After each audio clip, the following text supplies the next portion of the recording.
सबसे पहले तो मैं आपको ये बताना चाहता हूँ कि मैं ये विधानसभा का चुनाव ना किसी जातिवाद के लिए, ना किसी धर्मवाद के लिए, ना किसी को ऊंचा दिखाने के लिए और ना ही किसी को नीचा दिखाने के लिए लड़ रहा हूं। मैं ये विधानसभा का चुनाव सबको साथ में लेकर चलने के लिए लड़ रहा हूं। ये जलगांव शहर को आप अगर देख रहे होंगे तो जो बीते 10 साल है, उस 10 साल में ये जलगांव शहर के हालात और ये जलगांव शहर के माहौल बहुत खराब हो चुके हैं। लेकिन आपने देखा होगा तो ये जलगांव शहर सिंगापुर तो कुछ बना नहीं, लेकिन जो 10 साल पहले के हालात ये जलगांव शहर के थे उससे भी ज्यादा खराब हालात ये जलगांव शहर के हो गए। ये जलगांव शहर में ना चलने के लिए ठीक से रास्ते हैं, ना ये जलगांव शहर में अच्छी गटरें हैं, और ना ये जलगांव शहर में यहाँ के स्ट्रीट लाइट के पोल पे लाइट लगे हुए हैं, ना ये जलगांव शहर में बच्चों के लिए अच्छी शिक्षा है, ना ये जलगांव शहर में नौजवानों के हाथ को काम है।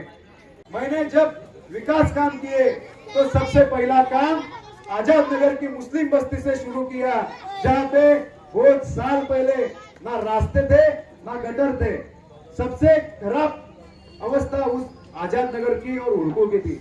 सबसे पहले काम वहां पे हुए। मैंने कभी भेदभाव नहीं किया कि मुस्लिम बस्ती में काम नहीं करना चाहिए, हिंदू बस्ती में काम करना नहीं चाहिए, बौद्ध बस्ती में काम करना नहीं चाहिए। मैंने पूरे वार्ड में, हर बस्ती में, हर गली में, हर शख्स के लिए काम किए। मैंने कभी किसी के साथ भेदभाव नहीं किया। आप यहाँ पे जलगांव शहर से मेरा प्रभाग ज्यादा दूर नहीं, आप पूछ सकते हो। मैं यही काम विधानसभा में जाके अब आप सबके लिए करना चाहता हूँ, इस बस्ती के लिए करना चाहता हूँ। ये जो बच्चे यहाँ पे बैठे हुए उनके अच्छे शिक्षा के लिए करना चाहता हूँ। मेरे वार्ड की, नगर पालिका की सबसे पहले डिजिटल स्कूल कभी होंगे तो मेरे पिंपराले ये बस्ती में उर्दू स्कूल है। आप जाके पूछ लेना कि वहाँ की उर्दू स्कूल कैसे चलती है। जब से आप सब लोग मेरे समर्थन में खड़े हो गए, आप सब जलगांव में से मुस्लिम भाइयों का सपोर्ट आना शुरू हो गया है। ये जो बड़ी बड़ी हस्तियां कर रही है मेरी बुराइयां, ये जो बड़ी बड़ी हस्तियां कर रही है मेरी बुराइयां, आप सबके साथ में मिलके मचा देंगे हम ये जलगांव शहर में तबाही। मैं आपसे यहाँ पे वादा करने आया हूँ कि आप आने वाले 20 तारीख को मेरे कपाट चिन्ह पे मोहर लगा के मुझे विधानसभा में भेजिए और मुझे बड़े वोटों से यहाँ पे चुन के दीजिए। आपका कीमती वोट कपाट को दीजिए।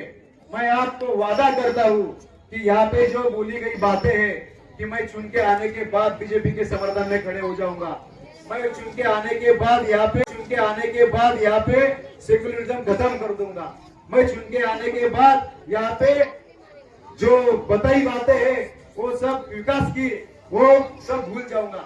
लेकिन मैं आपसे कहने आया हूँ कि मैं जो यहाँ पे जो आश्वासन नहीं, वादे जो करके जा रहा हूँ, ये सब के सब वादे पे खरा उतरूंगा।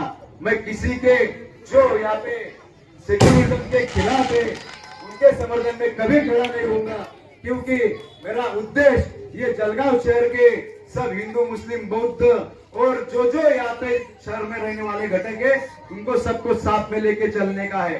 क्योंकि मुझे ये जलगांव शहर का अगर विकास करना है तो मुझे हिंदुओं को भी जरूरत है और मुस्लिमों की भी जरूरत है। इसीलिए मैं सबको साथ में लेके चलूंगा। मैं जो यहाँ पे धर्मनिरपेक्ष के साथ में खड़ा रहे लोग हैं उनके ही साथ में रहूंगा। मैं किसी पे यहाँ पे जातिवाद नहीं करूंगा, किसी के साथ धर्मवाद नहीं करूंगा।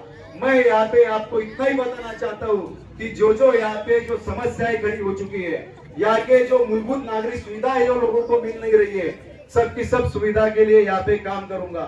और यहाँ पे मुझे जो बोला गया था कि यहाँ के अखाड़े का जो काम है, अपने मास्टर कॉलोनी के अखाड़े का जो काम है, यहाँ के बच्चों के शिक्षा के लिए का जो काम है, यहाँ के माता बहनों के लिए सुरक्षा के जो विषय है, यहाँ पे चलने वाले अवैध धंधों के जो विषय है, ये सब के सब हमको सबको मिलके खत्म करने हैं। इसके लिए आप सब मेरे साथ में खड़े हो जाइए। मैं यहाँ पे आपको 100 रुपए के स्टैम्प पेपर के साइन करके देता हूँ कि आप अगर आप सब के सब मेरे साथ खड़े हो जाएंगे तो हमें सबको यहाँ पे कोई रोक नहीं सकता जीतने से। मैं ये सभी जो आपको किए हुए वादे इस पे खरा उतरूंगा। इसी उम्मीद के साथ यहाँ से आपकी सबकी रजा लेता हूँ।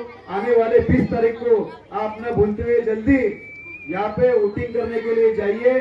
आने वाले 20 तारीख को आपको सबको कपाट चिन्ह पे मोहर लगाना है और बहुत भारी वोटों से मुझे चुन के विधानसभा में भेजना है।